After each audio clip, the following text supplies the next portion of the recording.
Acoustic Design for Autism-Friendly Spaces. Research has shown the efficacy of sound masking technology in limiting the travel of sound in open-plan spaces. This research showed the efficacy of sound masking in creating less distraction and disturbance, allowing more focused attention in customized autism-friendly open-plan spaces. Research has also indicated that decibel levels of below 55 dB correlate with reduced behavior, indicating distress in autistic students, with distress behaviors increasing significantly at the 55 to 70 dB range. Although this study was conducted in a K-12 setting with a small sampling of students, it provides some of the first empirical research available on specific decibel levels for learning environments and autistic comfort. This criterion proposes controlling the acoustical environment to minimize background noise, echo, and reverberation. The level of such acoustical control should vary according to the level of user focus required within the space, as well as the skill level of its users. For example, activities of higher focus should be allowed a higher level of acoustical control and be part of low stimulus zones.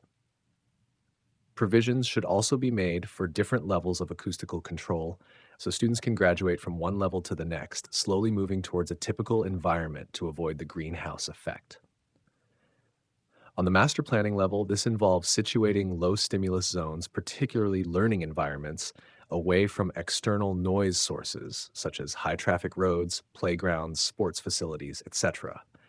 It also requires the mindful configuration, operation, and material selection of integrated open spaces such as courtyards and pedestrian spaces to minimize echo and noise.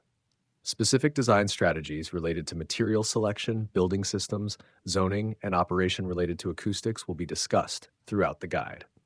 Acoustical design interventions. Planning level. The master planning level involves situating low stimulus zones, particularly learning environments, away from external noise sources such as high traffic roads, playgrounds, sports facilities, etc. Sensory qualities, particularly acoustical, should be considered when planning facilities and activity distribution. Where unavoidable noise sources are located near low stimulation zones, such as residences, study spaces, libraries, classrooms, and escape spaces, appropriate acoustical mitigation should be introduced. This can include internal wall cavity insulation, using acoustic blocks, installing sound-absorbent materials on various surfaces including flooring, walls, and ceilings, and using double glazing and sound-absorbent blinds or curtains in window treatments. Macro level, interiors, acoustical regulation is also needed for existing and future large open-plan interior spaces. To allocate the level of such mitigation, spaces can be classified into 3 levels. Low stimulation spaces such as reading spaces in libraries, study spaces, residences, and classrooms require the highest level of mitigation. High stimulation spaces such as dining halls and student commons require moderate mitigation and micro and personal solutions. Transition spaces such as corridors, foyers, entrance lobbies, and atriums require moderate to high mitigation depending on their surrounding sensory environment. Global solutions. Wall-mounted sound-absorbent materials in teaching spaces and corridors can serve multiple purposes and be used as pin-up surfaces for visual materials and signage within an ordered visual pattern. Quiet, plants, acoustic panels.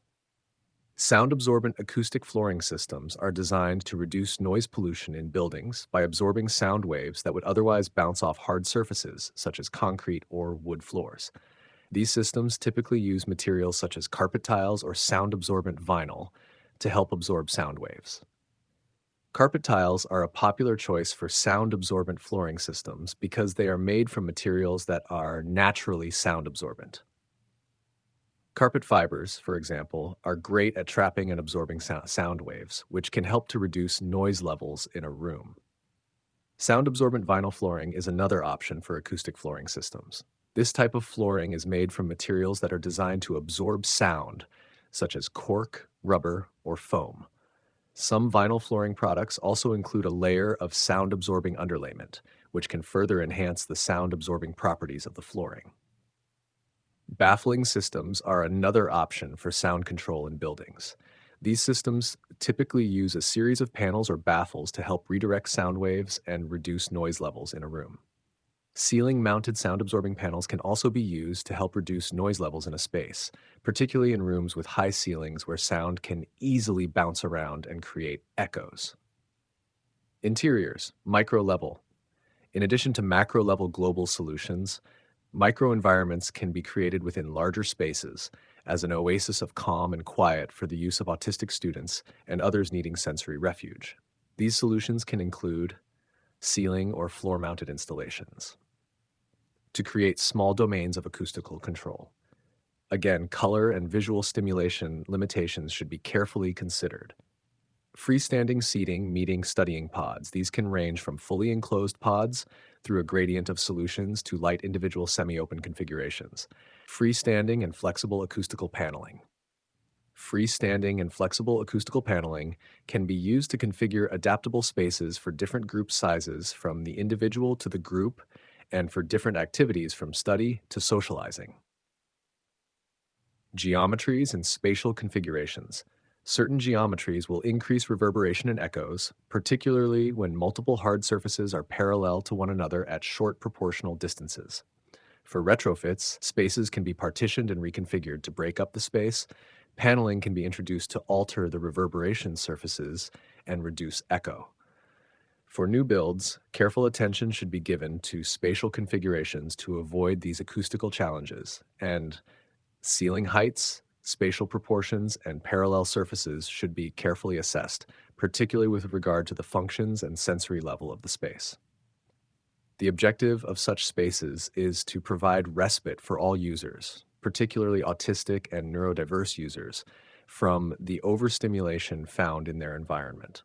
Empirical research has shown the positive effect of such spaces, particularly in learning environments. Anecdotal evidence has even supported that the mere knowledge of the presence of such spaces and the knowledge that they are accessible to the user at any time may be sufficient to reduce anxiety in the environment. These spaces should provide a neutral sensory environment with minimal stimulation that can be customized by the user to provide the necessary sensory input. They can also help provide proprioceptive input and support the sense of physical orientation within space and provide vestibular input. They should be easily accessible, adaptable, and sufficient in number to fulfill the sensory needs of the community, while still respecting the varying needs of individuals for personal space. They should be acoustically controlled with design features such as sound-absorbent materials, physical partitioning, sound masking technology, and soft finishes.